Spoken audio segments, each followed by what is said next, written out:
ওমর রাদিয়াল্লাহু তাআলা আনহু মরুভূমি দিয়ে হেঁটে হেঁটে যায়, গলার মধ্যে তৃষ্ণা লেগে গেছেন, গরমের কারণে পানি পান করবেন। দূরে দেখেন একজন রাখাল অনেকগুলো বকরি চড়াচ্ছে। ওমর রাদিয়াল্লাহু তাআলা আনহু রাখালের কাছে গিয়ে বলেন, ও রাখাল ভাই,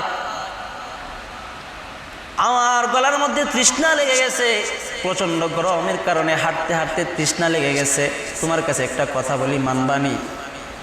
ওমর রাদিয়াল্লাহু তাআলা আনহু বলেন, রাখাল ভাই, তোমার বকরি থেকে একটা বকরির দুধ পান করাও, আমার তৃষ্ণাটা নিবারণ করি। সেই রাখাল ডাক দেয়া বলে, ও মুসাফির ভাই, এই বকরির মালিক আমি না। আমি যদি বকরির মালিক হইতাম তাহলে তোমাকে দুধ পান করাইতাম, কারণ তুমি মুসাফির, মুসাফিরকে খাবার খাওয়ানো এটা এমনিতেই সুন্নত, আর তুমি দূর থেকে এসেছো, আমারও তো মন চায় তোমাকে দুধ পান করাইতে, তোমার তৃষ্ণা নিবারণ করতে। সেই মুসাফির বলেন, এ রাখাল ভাই, একটু দুধ পান করাও, আমি চলে যাব। রাখাল বলে, না না না, এই বকরিগুলো আমার না, এই বকরিগুলো আমার মালিকের, কারণ এই বকরিগুলো থেকে যদি আমি দুধ পান করাই তাহলে মালিকের আমানতদারিতার খেয়ানত হয়ে যাবে। হযরত ওমর চিন্তা করলেন, একজন রাখালের মধ্যে এত পরিমাণ আমানতদারিতা কেমনে সম্ভব, এর তো আরেকটু পরীক্ষা করা দরকার।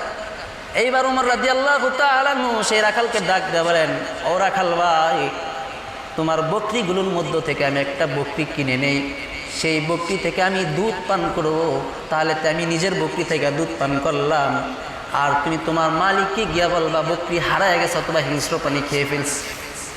সেই রাখাল ডাক দেয়া বলে, হে মুসাফির ভাই, আমি যদিও বলি, মালিকের কাছে গিয়া বলি আমার বকরি হারায় গেছে অথবা হিংস্র প্রাণী খেয়ে ফেলছে, সে বিশ্বাস করবে, কিন্তু এই আমানতদারিতার খেয়ানত আমি করতে পারবো না। তুমি হয়তো জানো না, আমার এই বকরির মালিকের উপরে আরেকটা মালিক আছে, আসমানের সেই মালিক, জমিনের সেই মালিক। যদি আমাকে জিজ্ঞাসা করে তুমি মালিকের বিপরীতে গিয়া মালিককে না জানিয়ে বকরি বিক্রি করলে কেন, তাহলে আমি সেই মালিকের কাছে কি জবাব দিব? এই ভয়ে তোমার কাছে আমি বকরি বিক্রি করতে পারবো না।